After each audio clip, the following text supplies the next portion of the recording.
Et maintenant, l'invitée de la matinale, elle a été ministre des Solidarités et de la Santé au moment où se déclenchait la crise du Covid. Elle a tiré la sonnette d'alarme, géré les débuts de la crise, puis décidé de briguer la mairie de Paris dans des conditions un peu rocambolesques.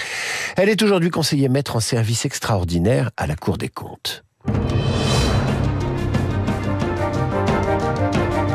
Bonjour Agnès Buzyn. Bonjour David Abiker. Merci d'être avec nous ce matin sur Radio Classique. 5 ans quasiment jour pour jour après que la Chine a déclaré le premier mort du Covid-19. Vous vous souvenez de ces jours, j'allais dire de ces jours sombres ? Ah oui, je dirais, je me souviens heure après heure, et le premier mort chinois, c'était le 11 janvier, et c'est le moment où je décide de mettre un message au président de la République et au Premier ministre, en les alertant qu'il existe aujourd'hui une épidémie en Chine avec un virus inconnu, à l'époque il était inconnu, et que cette épidémie a fait son premier mort. Agnès Buzyn, un ministre est entouré, il y a des conseillers techniques dans tous les sens, des directeurs de cabinet, des chefs de cabinet, le ministre est chouchouté, conseillé, on lui mâche tous les dossiers. À quel moment, finalement, on se met dans cet éveil qui permet d'avoir son propre arbitrage, son propre jugement, et on se dit, là c'est grave, en dépit de tout ce qu'on peut me dire, de toutes les alertes ou non-alertes qui m'entourent? Alors sur cette crise, je pense avoir pris la mesure du risque très tôt, puisque c'était avant même l'alerte de l'OMS au niveau international. J'ai réalisé qu'il se passait quelque chose en Chine la dernière semaine de décembre sur les réseaux sociaux. Et donc j'ai tout de suite mis mon cabinet en alerte. On a déclenché le centre de crise, on a ouvert le centre de crise le 1er janvier, le jour de l'alerte de l'OMS. Et donc nous avons tout de suite été sur le pont. Nous avons assez rapidement réalisé que les autorités chinoises ne disaient pas forcément toute la vérité, et nous avons réalisé l'ampleur du risque lorsque nous avons compris qu'il y avait une transmission du virus entre humains, et c'était le 21 janvier, date à laquelle je décide de faire une conférence de presse. Quand vous dites j'étais pas sûr, ou nous n'étions pas sûrs que la Chine dise toute la vérité, vous êtes-vous fait une religion depuis, vous savez ce qui s'est réellement passé dans cette région à ce moment-là, comment le virus a circulé? Non, je n'arrive pas aujourd'hui à avoir une vision claire de l'accident de laboratoire, entre guillemets, ou du passage de l'animal à l'homme. Il y a des publications régulièrement qui vont dans un sens ou dans l'autre. La dernière publication dans Science évoque plutôt les chiens vivariens dans le marché de Wuhan, mais je n'ai pas évidemment suffisamment d'informations pour savoir ce qui s'est passé. Par contre, sur le fait que les autorités chinoises ont caché des évidences assez tardivement, là j'ai une religion bien faite. J'ai réalisé le 24 janvier, avec le premier malade français, à quel point en fait on nous menait en bateau. Et puis nous avons appris par les services secrets américains, qu'en réalité, cette transmission interhumaine qui signe le fait que cela peut partir comme une pandémie mondiale, cette transmission interhumaine, les autorités chinoises la connaissaient bien avant de l'avoir rendue officielle le 23 janvier. Quand on est ministre de la Santé dans ces conditions, est-ce qu'on a le droit de décrocher son téléphone et d'appeler son homologue chinois, où c'est très compliqué diplomatiquement ? Alors, en l'occurrence, j'ai beaucoup appelé le directeur général de l'OMS, dont j'estimais qu'il avait des informations de première main, parce que lui-même s'est rendu en Chine. J'appelais mes homologues européens avec lesquels j'avais des relations régulières et j'avais leur portable. Non, je n'ai pas appelé mon homologue chinois. J'ai fait confiance à l'OMS et à un moment, je me suis fait ma propre religion. Je n'ai plus fait confiance à personne. Je passais mes nuits sur les réseaux sociaux à avoir des informations venant de Chine et j'ai pris des mesures comme si quelque chose de très grave allait arriver très très tôt. Autour du 25 janvier. Agnès Buzyn, vous vous souvenez du jour où vous avez pris les choses au sérieux, où vous vous êtes dit là, c'est grave, on est début janvier. Est-ce que vous vous souvenez du jour où on vous prend au sérieux entre le Premier ministre et le Président de la République de l'époque ? Alors, le 25 janvier, je réalise que les autorités chinoises nous mentent sur l'ampleur de la catastrophe à Wuhan. Je considère en fait qu'il y a beaucoup plus de malades que ce qu'ils disent. Je demande au Premier ministre une réunion interministérielle et là, le Premier ministre me fait confiance. Et nous avons notre première réunion interministérielle le dimanche 26 janvier. Après, nous en avons eu régulièrement tous les dimanches après-midi pour rapatrier les Français de Wuhan, faire les commandes, etc. Mais c'est lorsque je pars en campagne municipales à partir du 15 janvier, où j'ai la sensation que ma voix compte moins. Il y a un autre ministre à ma place, il y a d'autres voix qui s'élèvent pour considérer que ça va être moins grave que ce que je pense, notamment au niveau du conseil scientifique, où il y a un certain temps avant qu'il réalise la gravité de la situation. Et donc, je perds mon pouvoir de persuasion à partir du moment où je ne suis plus ministre. Y compris auprès d'Olivier Véran, qui vous a succédé, au moment de la passation de pouvoir au sein du ministère, ce moment qui se fait devant les caméras, vous lui dites fais attention. Alors l'heure que nous avons passée ensemble dans nos bureaux, notre bureau de passation de pouvoir, je ne lui parle que du virus, je ne lui parle que des commandes de respirateurs, de masques, etc.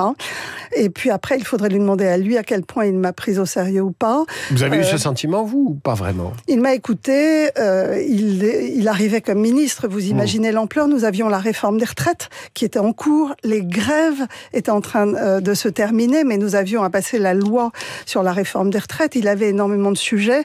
Est-ce qu'il a pris la mesure ou pas? Il faudrait lui demander. En tous les cas, moi, je n'ai parlé que du coronavirus. Agnès Buzyn, vous en parlez, vous évoquez la réforme des retraites, puisqu'elle était aussi dans votre giron de ministre, vous étiez ministre des Solidarités, et à cette époque, je n'ai plus la date exactement, mais vous aviez pris position en disant l'âge limite de départ en retraite pourrait être reculé à 65 ans. Quand vous regardez, quand vous vous penchez sur l'actualité du jour, aujourd'hui, et que vous vous dites ils sont en train de tout détricoter, vous dites quoi ? Je pense que nous ne sommes plus raisonnables. Collectivement, dans le monde dans lequel nous vivons, nous ne sommes plus raisonnables. Nous avons gagné 16 ans d'allongement de durée de vie en 2 générations. Beaucoup de cette durée de vie est en bonne santé. Les études récentes montrent que nous vivons au moins 12 ans en très bonne santé après l'âge de la retraite, après 65 ans.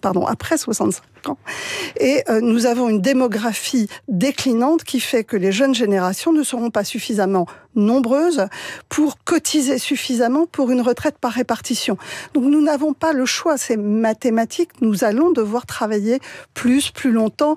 En tous les cas, si nous voulons garder notre système de protection sociale, notre assurance maladie qui couvre si bien les soins, notre système de retraite qui est quand même très protecteur, et donc nous n'avons pas d'autre choix que de cotiser plus. Cotiser plus, ça veut dire être soit plus nombreux dans le marché du travail, soit cotiser plus longtemps, soit travailler plus longtemps.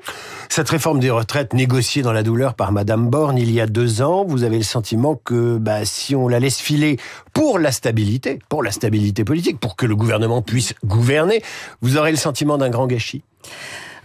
J'ai le sentiment d'un grand gâchis quand je regarde le Parti socialiste. J'ai moi-même très longtemps été, non pas membre, mais proche de la gauche, en tous les cas de la gauche au gouvernement. Et je ne comprends pas en réalité qu'on ne protège pas notre système de protection sociale qui repose sur les cotisations salariales et sur la durée du travail. Donc si nous voulons garder la sécurité sociale telle qu'elle est aujourd'hui et qui est la plus protectrice quasiment au monde, nous n'avons pas de choix que de nous retrousser les manches. Et donc je ne comprends pas en fait que les socialistes ne pensent pas qu'il faille garder ce système de protection sociale unique au monde. Agnès Buzyn, vous êtes aujourd'hui conseiller maître en service extraordinaire à la Cour des comptes. Alors évidemment, pour des raisons de conflit d'intérêts et de déontologie, vous ne pouvez pas vous pencher sur les comptes des organisations de santé françaises, mais enfin, vous pouvez quand même avoir un regard d'ancienne ministre de la Santé sur nos dépenses de santé. Sont-elles suffisantes? C'est 12% du PIB, ai-je lu quelque part. Est-ce que c'est assez? Est-ce qu'il faut stabiliser ces dépenses? Faut-il les réduire?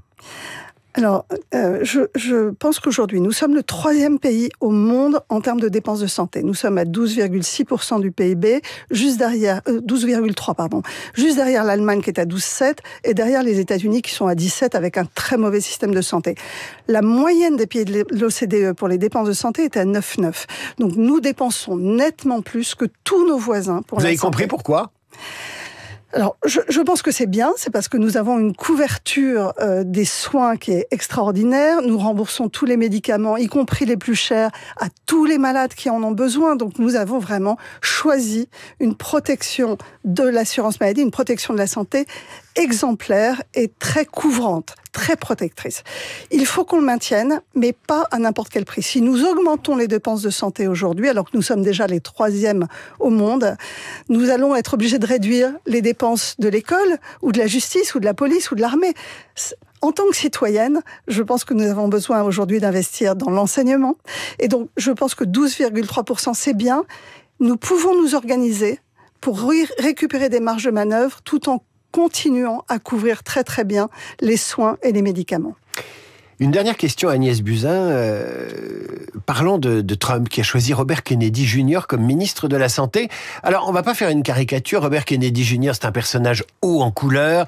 Il a été anti-vax, mais jure désormais de n'empêcher aucun Américain de se vacciner, parce que c'est un libéral au sens libéralisme du terme, au sens des libertés. Il est aussi favorable à l'avortement, estimant que l'État n'a pas à intervenir sur le corps des femmes.